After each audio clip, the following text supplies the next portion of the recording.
Mister Nizami, আপনি আপনার বক্তব্যের চতুর্থ কথায় ৭১-এ জামাতের ভূমিকাকে অজুহাত বানিয়ে তারা এখনো অপবাদ দিয়ে যাচ্ছে, অথচ বাংলাদেশ একটি স্বাধীন রাষ্ট্র হিসেবে কায়েম হবার পর জামাতে ইসলামী স্বাধীনতার ব্যাপারে সবচেয়ে বেশি আন্তরিকতার পরিচয় দিচ্ছে। আপনি বলছেন জামাতে ইসলামী স্বাধীনতার ব্যাপারে রাষ্ট্র কায়েম হবার পর ৭১-এ জামাতের ভূমিকাটা কি ছিল? এরকম আমরা বলেছি একাধিকবার, আমাদের সে সময়ে রাজনৈতিক অবস্থানটা ভিন্ন ছিল, এটা সকলের জানা। কিন্তু আমরা বাংলাদেশের বাস্তবতা মেনে নিয়ে এখানে বাংলাদেশের স্বাধীনতা সার্বভৌমত্বের হেফাজতের জন্য আন্তরিকভাবে প্রচেষ্টা চালাচ্ছি। এই দেশকে একটি আধুনিক কল্যাণ রাষ্ট্রে পরিণত করার জন্য আমরা চেষ্টা করে যাচ্ছি। আপনি বলেছিলেন, আমরা বলছি যে ৭১ সালে ভিন্ন প্রেক্ষাপটে দেশের জনগণ পাকিস্তান থেকে আলাদা হওয়াকে স্বাধীনতার জন্য প্রয়োজন মনে করেছে। আপনারা প্রয়োজন মনে করেছিলেন কিনা?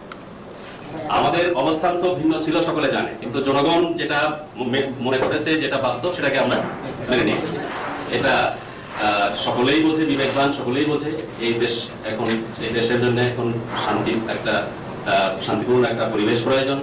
এই দেশের ক্ষুধা, দারিদ্র, বেকারত্বের অভিশাপ থেকে যদি দেশকে মুক্ত করতে হয়, তাহলে একটা শান্তিপূর্ণ সহাবস্থানের প্রয়োজন। জাতিকে ঐক্যের দিকে ধাবিত করা প্রয়োজন, অনৈক্যের দিকে নয়, বিভক্তির দিকে নয়। হয়ে থাকে, তাহলে এটা আপনাদের বিরুদ্ধে একটা হুমকি। এই হুমকির বিরুদ্ধে আপনারা অ্যাকশন নিচ্ছেন। এটা হুমকি, এটা জাতীয় অস্তিত্বের প্রতি, আপনাদের প্রতি। দেশ থাকলে আমি থাকি, না থাকি অন্তত আপনারা থাকি। কাজে আমরা আমাদের কি হবে তাদের চিন্তায় অস্থির হওয়া উচিত না, দেশের কি হবে, জাতির কি হবে সেই চিন্তা করা। আরেকটা জিনিস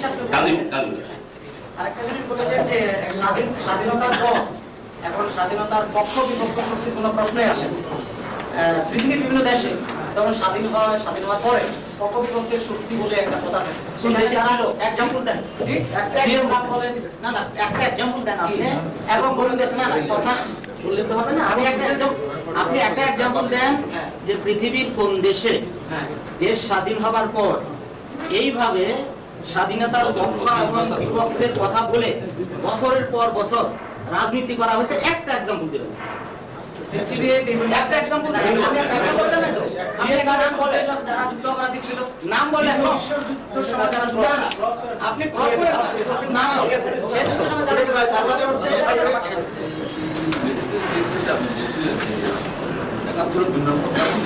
পাকিস্তান থেকে আলাদা হওয়াটাই কি বাঞ্ছনীয় মনে হয়?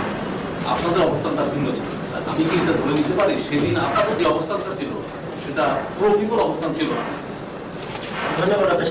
দেখুন, গণতান্ত্রিক মূল্যবোধকে যদি আমরা মেনে নেই, তাহলে রাজনৈতিক সিদ্ধান্তের ক্ষেত্রে মত পার্থক্য, মত ভেদ হওয়া এটা অবাস্তব, অস্বাভাবিক। সেটা আমাদের একটা রাজনৈতিক মত পার্থক্যের ব্যাপার, কিন্তু আমরা বাস্তবতাকে মেনে নিয়েছি। এরপরে আর এই প্রশ্ন করতে পারি। সেটাকে আপনারা কিভাবে মূল্যায়ন করেন? দেখুন, আমরা মনে করি সেটা একটা বাস্তবসম্মত সিদ্ধান্ত ছিল।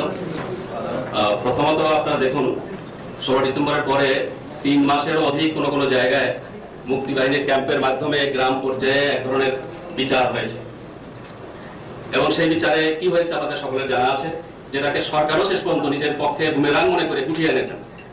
এরপরে হাজার হাজার মানুষকে জেলে পড়া হয়েছে, 37,000 মানুষ জেলে ছিল। অ্যামনেস্টি ইন্টারন্যাশনালের রিপোর্ট অনুযায়ী তার মধ্য থেকে মাত্র 4,000 লোকের বিরুদ্ধে কেস আনা হয়েছিল, তাও তার মেরিট বিচার ছাড়া। এই পর্যায়ে অ্যামনেস্টি ইন্টারন্যাশনালের পক্ষ থেকে প্রেসার ছিল। আমাদের দেশের কয়েকজন প্রবীণ শিকারাগুন্দুরিয়া নেই, আবুল মনসুর মরহুম, এরপরে অধ্যাপক আবুল ফজল, এদের পক্ষ থেকেও সরকারকে পরামর্শ দেওয়া হচ্ছিল। সেই আলোকে সাধারণ ক্ষমা ঘোষণা করা হয়েছিল, এবং সেখানে 4টি সুনির্দিষ্ট অভিযোগে যারা অভিযুক্ত তাদেরকে জেনারেল অ্যামনেস্টির বাইরে রাখা হয়েছে।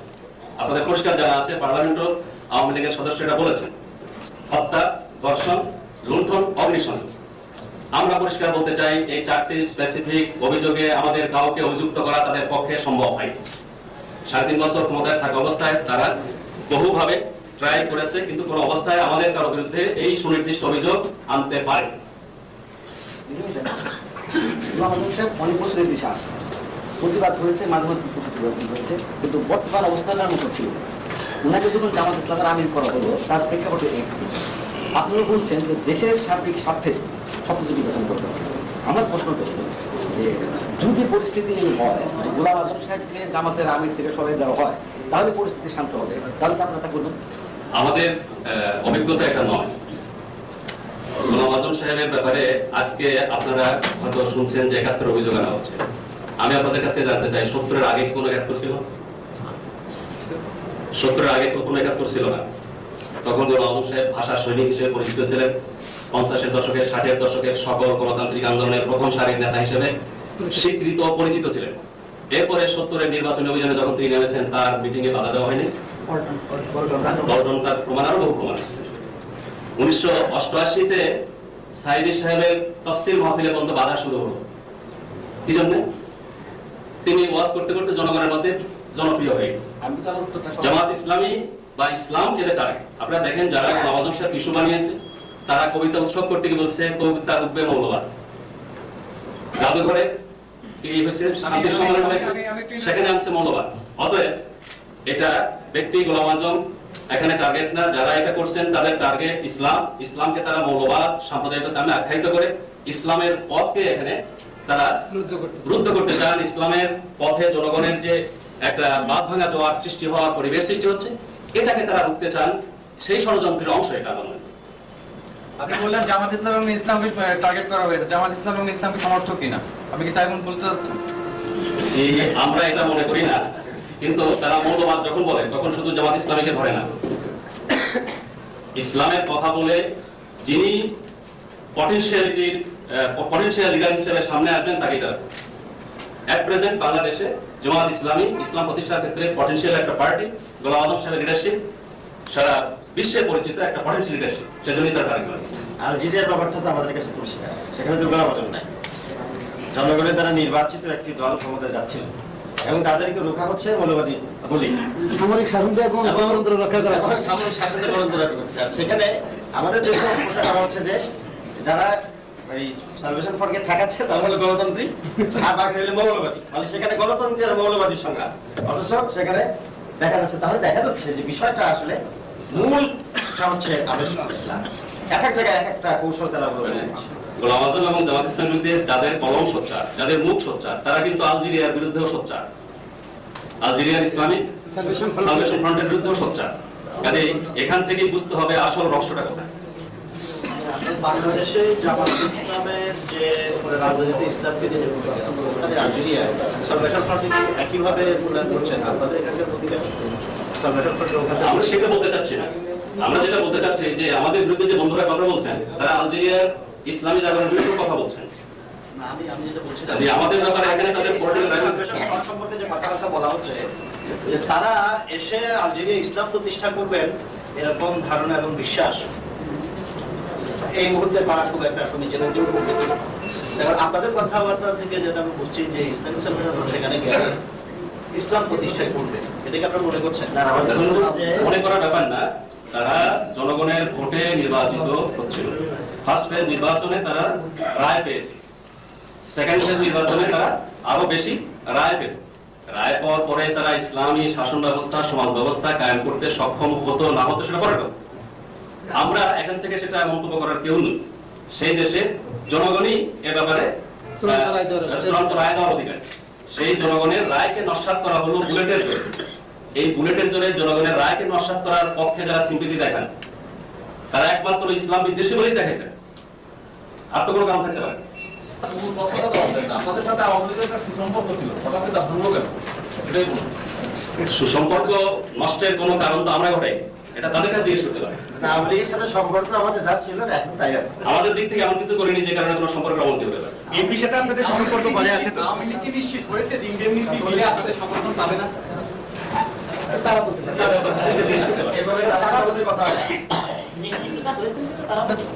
একটা জিনিস একটু ক্লিয়ার করলে ভালো হয়, যেমন সুসম্পর্ক মানে আপনারা খারাপ সম্পর্কের মানে রূপ না এই ধরনের কিছু আপনারা করেন, ওনারা কি আচরণ আপনাদের দিকে করলেন যে কারণে ওনারা সুসম্পর্ক? আমরা মনে করি সাংবাদিক বন্ধুরা জাতির বিবেক এবং সবচেয়ে বেশি সচেতন। কে কি করছে আপনাদের সকলের সামনে। আমি ব্যক্তি হিসেবে একজন অচেতন মানুষ, সুতরাং আপনি আমাকে একটা ক্লিয়ার করে বলেন। না, অচেতন মানুষ যদি সাংবাদিকতা করে তাহলে আমাদেরকে ভারত সালে অথবা গোলাম আজমের নাগরিকত্ব বাতিল করার আপনাদের মূল্যায়নটা কি? ৭২-এ কি বলে নাগরিকত্ব বাতিলের প্রেক্ষাপটে কোনো আদালত ৭২-এ হয়েছিল সেটা। আর ওটার কারণে বলে উনি যখন দেশে আসছেন তখনই তারা করতে পারতেন। ওইখানে শব্দটা বাতিলও নাই, ডিসকোয়ালিফাইড বলা হয়েছে। আর ওই অর্ডার বলে যাদের নাগরিকত্ব বাতিল হয়েছিল তাদের অনেকেই হাইকোর্টের আশ্রয় নিয়ে তারা তাদের অনুকূলে রায় পেয়েছেন সুপ্রিম কোর্টের অ্যাপেলেট ডিভিশনে। তারপরে যারা অ্যাপ্লাই করছেন তাদেরও দেওয়া হয়েছে।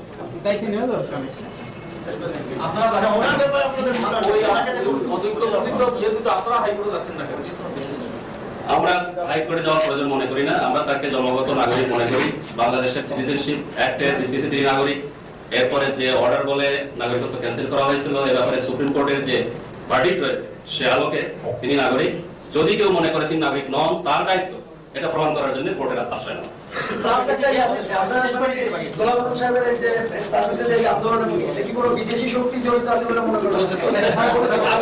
দেশবাসীকে সব ব্যাপারে তথ্য দেওয়ার দায়িত্ব সাংবাদিক বন্ধুদের।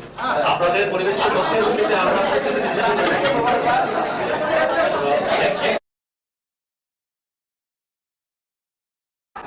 দেশবাসী ভাইয়েরা, ইসলামী আন্দোলনকে রুখতে না পেরে এখন ওই মুক্তিনা মহল ইসলামী আন্দোলনের কর্মীদেরকে স্বাধীনতার বিপক্ষের শক্তি বলে গালি দেওয়ার চেষ্টা করছে। স্বাধীনতার পক্ষ বিপক্ষের কথা যারা ভারতের সাথে 25 বছরের গোলামীর চুক্তি করে বাংলাদেশকে দিল্লির কাছে দায়বদ্ধ রেখেছেন, তারা কি স্বাধীনতার পক্ষের শক্তি হতে পারে? বেরুবাড়ি দিয়ে দিয়েছে, 3 বিঘা করিডোর যারা আদায় করতে পারেনি, তারা কি স্বাধীনতার পক্ষের শক্তি হতে পারে? ফারাক্কা বাঁধের ব্যাপারে যাদের কোনো ভূমিকা নেই, তারা কি স্বাধীনতার পক্ষের শক্তি হতে পারে? দক্ষিণ তালপট্টির ব্যাপারে যাদের টু শব্দটি বলার হিম্মত নেই, তারা কি বাংলাদেশের স্বাধীনতার পক্ষের শক্তি হতে পারে? প্রিয় ভাইয়েরা, তারা আমাদের সম্পর্কে প্রশ্ন করেছেন আমরা নাকি বুদ্ধিজীবী হত্যার জন্য দায়ী।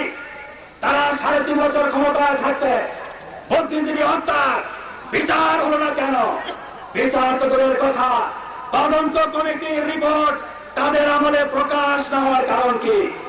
কেস করতে সাপ বেরোবার আশঙ্কায় বুদ্ধিজীবী হত্যার তদন্ত কমিশনের রিপোর্ট তারাই চাপা দিয়েছে, তদন্ত কমিটির চেয়ারম্যানকে তারাই হত্যা করেছে।